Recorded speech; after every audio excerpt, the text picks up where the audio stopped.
Welcome to the Salmon Runs YouTube. Enjoy the video. You'll begin by confirming a couple of essentials so the zoom action works smoothly.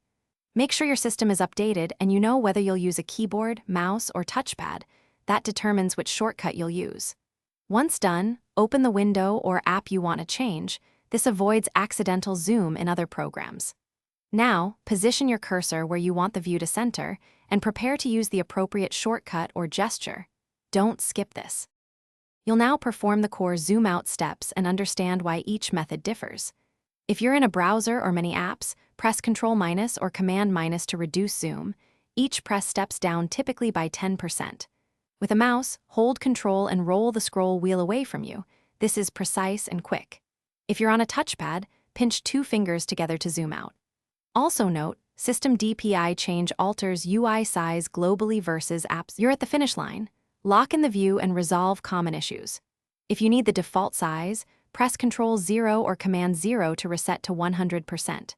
For a permanent, system-level change use display settings and change scale or resolution. This affects all apps. If zoom is slow or jumps, make sure your graphics drivers are current and close any GPU-heavy software. This often fixes stutter. If the problem persists, restart the app. Then the PC. That usually clears lingering state. Thanks for watching. Consider subscribing if we helped you.